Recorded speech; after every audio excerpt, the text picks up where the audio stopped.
Hello friends, welcome to my channel. நான் உங்கள் overseer Soundar. இன்றைக்கி நம்ம எதை பற்றி வீடியோ பார்க்க போகிறோம்னா, இந்த அந்தி மலர் செடியோட யூசஸ் என்னென்னு பார்க்க போகிறோம். இந்த அந்தி மலர் பார்த்திங்கன்னா ஈவினிங் டைம் தான் இந்த பூ விரிய ஆரம்பிக்கும். காலையில் பார்த்திங்கன்னா பூ சுருங்கின நிலையில் தான் இருக்கும். இது ரொம்ப ரொம்ப வாசனையாக இருக்கும். இந்த செடி இருக்கிற பக்கமே பார்க்குறதுக்கும் ரொம்ப அழகான கலரில் இருக்குது. இந்த மாதிரி ரோஸ் கலரில், ஆரஞ்சு கலரில், ஊதா கலரில் கூட இந்த அந்தி மலர் இருக்குது. இதோட யூசஸ் என்னென்னு பார்க்கலாம். சளி, இருமல், காய்ச்சல் இருக்கிறவங்க இந்த அந்தி மலரை ஒரு 3 மலரை நல்லா கொதிக்க வச்சு வடிகட்டி குடிக்கிறதுனால சீக்கிரம் சரியாயிரும்.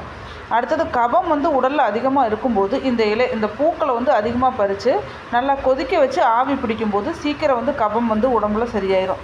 கட்டிகள் இருக்கும்போது இந்த இலையை நல்லா விளக்கெண்ணெயில் வதக்கி கட்டி இருக்கிற இடத்துல கட்டும்போது சீக்கிரம் சரியாயிரும். தோல் சம்மந்தப்பட்ட வியாதிகளுக்கு பார்த்திங்கன்னா இந்த இலையோட சாரை பூசுறதுனால சீக்கிரம் சரியாயிரும். இதுதான் அதோட விதை. இந்த விதை விழுகிற இடமெல்லாம் இந்த மாதிரி பூக்கள் அழகாக பூத்து குலுங்கும்.